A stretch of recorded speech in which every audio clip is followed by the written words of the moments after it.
안녕하세요. 행복한 저녁입니다. 여러분, 시대의 소망 7장은 예수님의 유년 시절에 대한 기록인데요. 예수의 부모는 가난하여 그들의 매일 수고에 의지하여 그날을 살아갔다. 예수께서는 빈곤과 극기와 궁핍을 잘 아셨다. 이 경험이 그에게는 한 방벽이 되었다.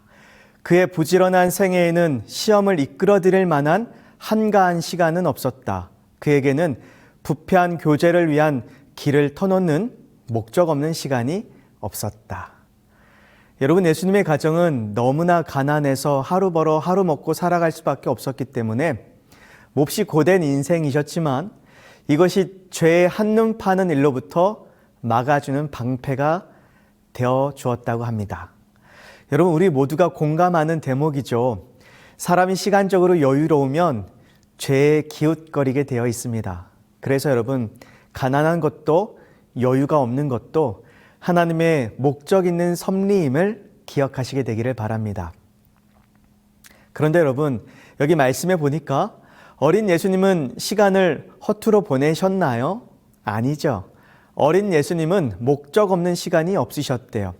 그래서 오늘은 1분 1초를 소중히 여기는 성도라는 제목으로 시간과 관련된 두 가지 중요한 영적 교훈을 함께 살펴보기 원합니다. 첫 번째 교훈은 우리의 삶을 주의 깊게 살펴봐야 합니다. 여러분, 에베소서 5장 16절 말씀을 읽어드리도록 하겠습니다. 세월을 아끼라, 때가 악하니라. 여러분, 여기서 때가 악하다라는 것은 사단이 자기 때가 얼마 남지 않았다는 것을 알고 더 많은 사람들을 악의 조류에 휩쓸려 가도록 애를 쓴다는 의미입니다. 그런데 시간이란 관점에서 이 말씀을 생각해 보자면 사탄은 오늘날 우리가 시간을 허비하도록 시간 도둑질을 하는 것으로도 이해할 수 있겠습니다. 그래서 오늘 본문에서 이 말씀을 주시기 직전 바로 15절 말씀을 새 번역으로 읽어보자면, 그러므로 여러분은 어떻게 살아가야 할지를 살피십시오. 그러니까 지금 말씀의 흐름은 우리가 작년의 시간을 어떻게 활용했는지를 점검하고 올 한 해는 어떻게 살아가야 할지를 지혜롭게 살피라는 것입니다. 지금은 시간을 아껴야 한다. 사탄이 시간 도둑질을 한다. 때가 악하다라는 것입니다. 여러분, 여기 누가복음 말씀에서도요. 너희는 스스로 조심하라. 그렇지 않으면 방탕함과 술 취함과 생활의 염려로 마음이 둔하여지고 뜻밖의 그날이 덫과 같이 너에게 임하리라. 이 날은 온 지구상에 거하는 모든 사람에게 임하리라. 여러분, 뜻밖의 그날이 덫과 같이 임한다라는 것은 우리가 그만큼 시간의 중요성을 인지하지 못하고 술에 취한 것처럼 무엇인가에 취해서 시간을 허투루 보내고 혹은 염려하느라 혹은 걱정하느라 미워하느라 원망하느라 시간을 다 허비했다라는 말씀입니다.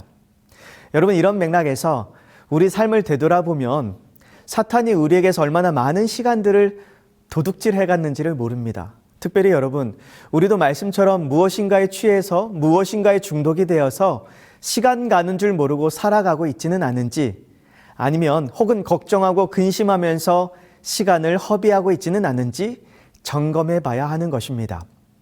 여러분, 특별히 오늘날 많은 사람들이 너나 할 거 없이 스마트폰에 취해서 뭘 보고 있다든지 게임을 한다든지 시간 가는 줄 모르고 시간을 허비하고 있는데요.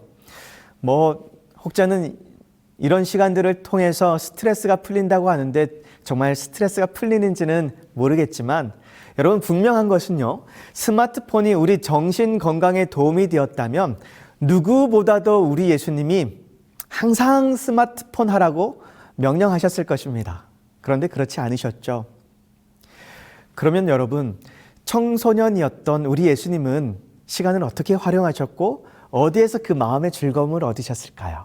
이 말씀을 읽어보자면 그는 보이는 사물에서부터 하나님의 말씀을 소개할 수 있는 예증들을 끌어내시려고 끊임없이 노력하셨다.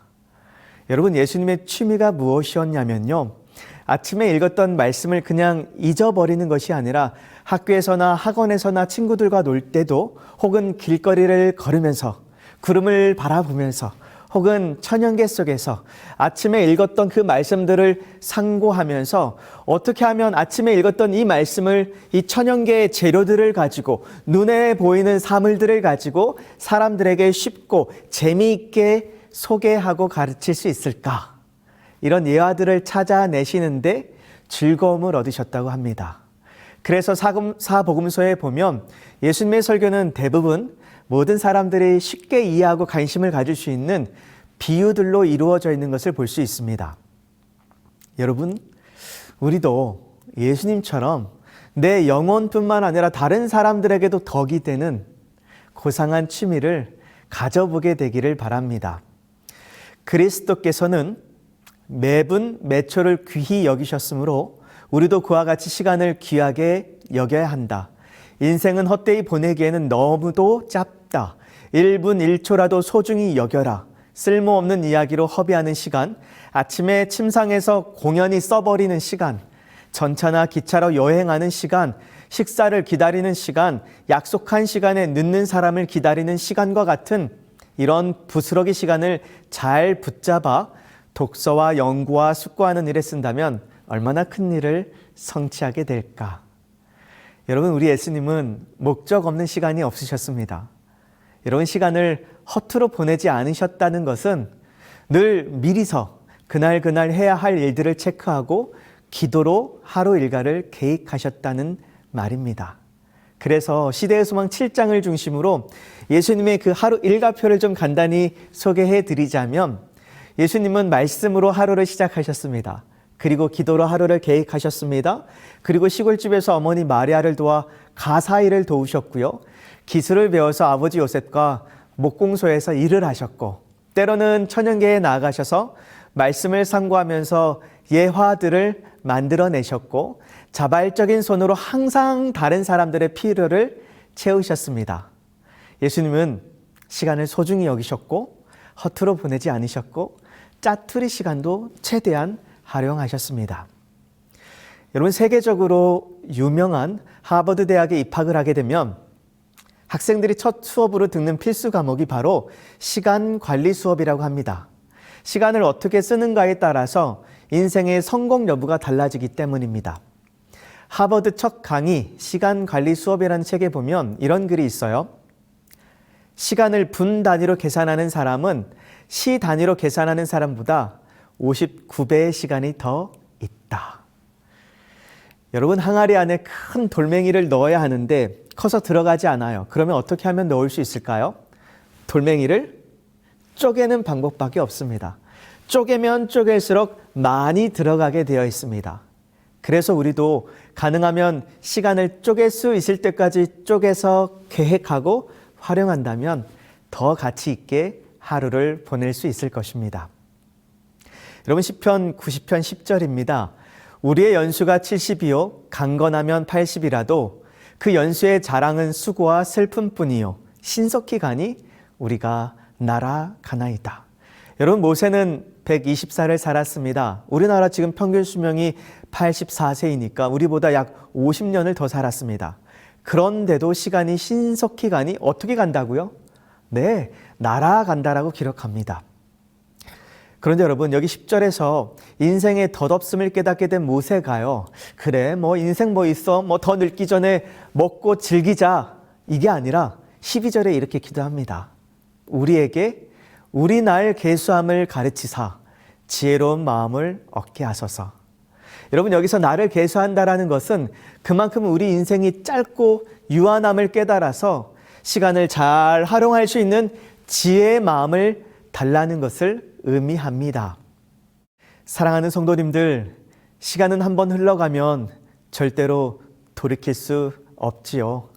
우리에게 주어진 시간에 무엇인가 우리가 취해서 그 시간들을 허투루 보내거나 서로 미워하고 원망하느라 시간을 흘려보내는 것이 아니라 우리 하나님께 시간을 활용할 수 있는 지혜를 구하시고, 주어진 시간이 너무나 짧은 거 아시죠? 서로 사랑하는 일에 힘쓰시고 잠시 잠깐이면 사라질 것들에 투자하는 것이 아니라 영원한 것에 투자하시면서 가치 있게 시간을 보내시는 저와 여러분이 되기를 간절히 소원합니다. 또한 예수님처럼 말씀으로 하루를 시작하시고 기도로 하루를 계획하시게 되기를 바랍니다. 더 나아가서 우리에게 주어진 이 시간들을 최대한 쪼개서 활용하시고 짜투리 시간을 잘 활용해서 저 영원한 생명에 투자하시는 저와 여러분이 되기를 간절히 소원합니다. 여러분, 다시 본문으로 돌아와서 세월을 아껴라 말씀하셨는데 이 아끼는 것은 어떤 의미를 담고 있을까요?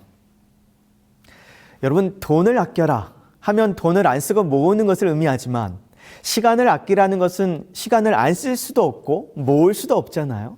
그러면 시간을 아끼라는 것은 무슨 의미를 가지고 있을까요? 여러분, 오늘 본문에서 아끼라는 말은 헬라어로 엑사고라조라는 단어가 사용되었는데요. 이 본래 뜻은 너희는 확보하라라는 의미를 가지고 있습니다.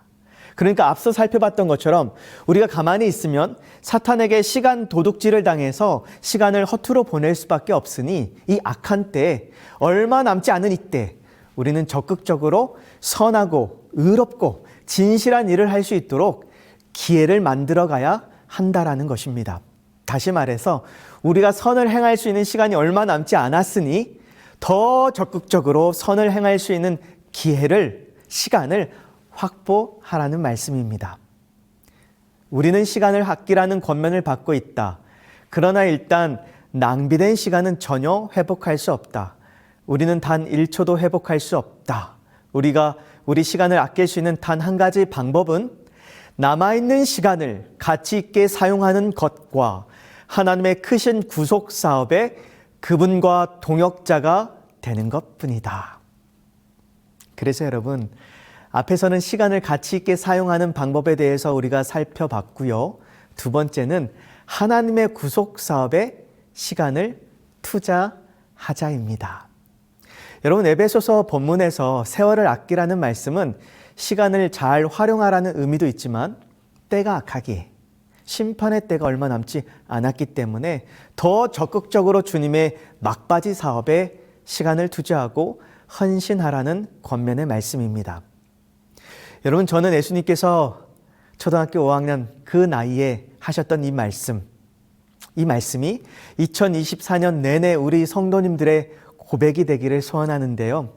여러분, 예수님께서 초등학교 5학년 12살 때 유월절을 맞이해서 엄마 아빠와 함께 예루살렘 성전을 찾았다가 유월절을 마치고 집에 돌아가는데 가다 보니까 예수님이 보이질 않는 것입니다.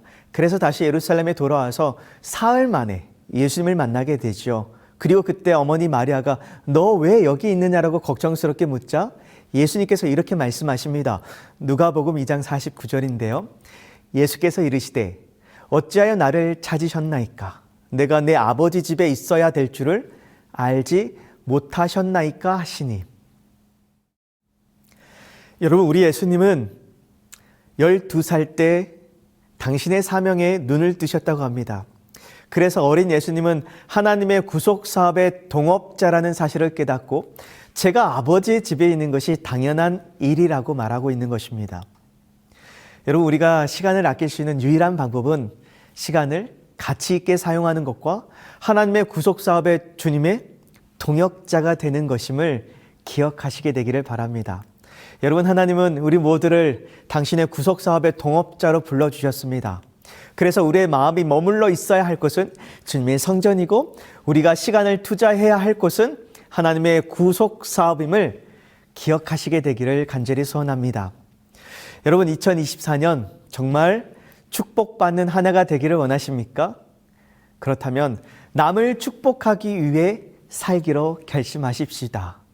축복, 그리스도를 위하여 노력할 때마다 우리 자신에게 축복이 임하게 될 것이다. 우리는 영혼들을 구세주께로 인도할 목적을 가지고 이 세상을 살아가야 한다. 우리가 남을 해치면 자신도 역시 해함을 받고 남을 축복하면 자신을 축복하는 것이 된다. 여러분, 예수님을 위해 사십시다.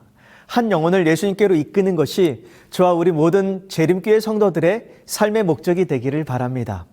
남을 축복하는 것이 곧 나를 축복하는 것이 될 것이라는 하나님의 약속을 붙잡고 올 한 해 나 자신을 위해 살지 않고 예수님을 위해서 우리의 이웃을 위해서 살아가게 되기를 바랍니다. 여러분 2024년 정말 행복한 하나가 되기를 원하십니까? 행복, 그리스도와 같은 봉사 사업에 자신의 생애를 바치는 자들은 진정한 행복이 무엇임을 안다. 그들의 관심과 기도는 자신을 초월한 것이다. 그들은 그리스도의 모든 경륜 속에서 차츰차츰 그리스도를 닮는다. 그들에게는 영적으로 침체되어 있을 시간이 없다. 여러분 올 한 해 정말 행복한 한 해가 되기를 원한다면 하나님의 약속을 붙들고 주님의 봉사 사업에 기쁨으로 헌신하게 되기를 간절히 소원합니다. 여러분 2024년 정말 건강한 한 해가 되기를 원하십니까? 그렇다면 건강, 선행은 질병에 대한 특효약이다. 이 일에 종사하는 자들은 하나님께 간구할 특권을 받았으며 하나님께서 그들의 간구를 들어주시기로 언약하셨다. 몸이 불편하신 분들을 위해서 봉사하고 그들을 위해서 기도하는 저와 여러분이 되기를 간절히 바랍니다. 그리고 하나님의 주신 그 약속에 따라서 올 한 해 더욱 강건함의 축복을 누리시게 되기를 간절히 소원합니다. 올 한 해 여러분들 마음의 평안함을 소원하십니까? 그렇다면 평화, 남을 위해 일함으로써 즐거운 만족과 마음의 평화를 누릴 것이며 그것은 넉넉한 보상이 될 것이다. 여러분 행복 호르몬, 사랑 호르몬 또는 신뢰 호르몬이라고 불리는 옥시토신 호르몬이 있습니다.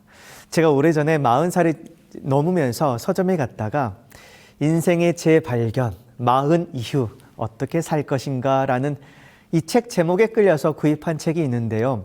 이 책에 보면 옥시토신 호르몬에 대해서 쭉 설명을 해놨습니다. 여러분 이 옥시토신 호르몬은 누군가에게 양보를 한다든지 문을 열어준다든지 작은 친절을 베푸는 행동만으로도 분비되게 되어 있고 긍정적이고 감사한 마음을 표현할 때도 옥시토신 호르몬이 분비된다고 합니다. 최근의 연구에 의하면 집에서 기르는 반려견과 눈을 마주칠 때 그 행복감을 느끼는 사람에게서 옥시토신이 나오면 강아지는 그 사람에게서 나오는 그 옥시토신의 냄새를 맡고 감지하고 강아지에게서도 옥시토신이 나온다라는 것입니다. 그러니까 내가 따뜻한 마음으로 누군가를 바라보기만 해도 나뿐만 아니라 상대방에게서도 옥시토신 호르몬이 분비가 되어서 서로가 행복함을 느낄 수 있게 되는 것입니다. 그리고 이 옥시토신이 특별히 우리 정신 건강에도 지대한 영향을 미치게 되는데요.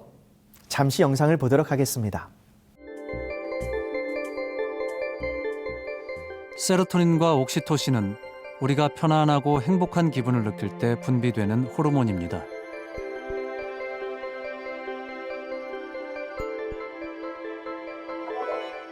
이 두 가지 호르몬은 시상하부에서 합성되어 뇌 하수체에 저장되어 있다가 자극이 있을 때 분비됩니다. 긍정적인 감정을 형성하는 호르몬으로서 기억력에도 좋은 영향을 미친다고 알려져 있습니다. 반면 사람들과의 관계가 단절되거나 외로움을 느낄 때 우리 몸은 스트레스 호르몬인 코티졸을 분비합니다.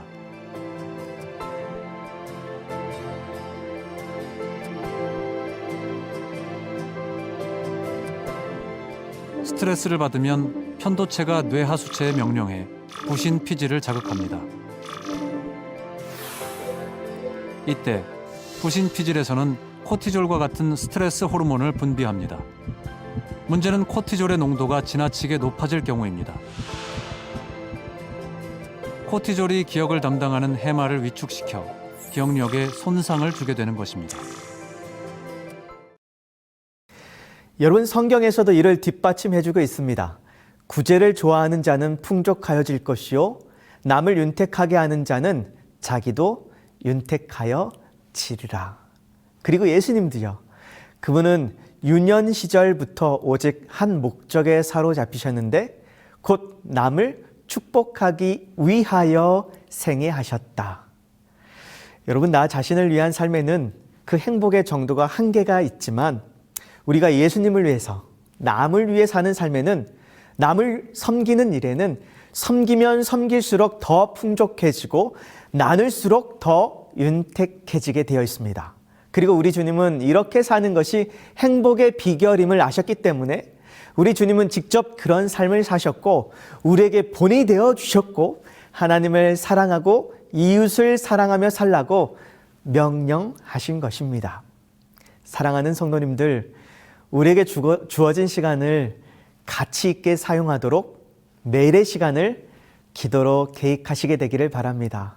그리고 주님의 막바지 구속 사업을 위해서 시간을 확보하시고 시간을 투자하셔서 현재의 축복과 미래의 영원한 생명을 보상받으시는 저와 여러분이 되기를 바라면서 오늘 저녁 말씀을 마치도록 하겠습니다.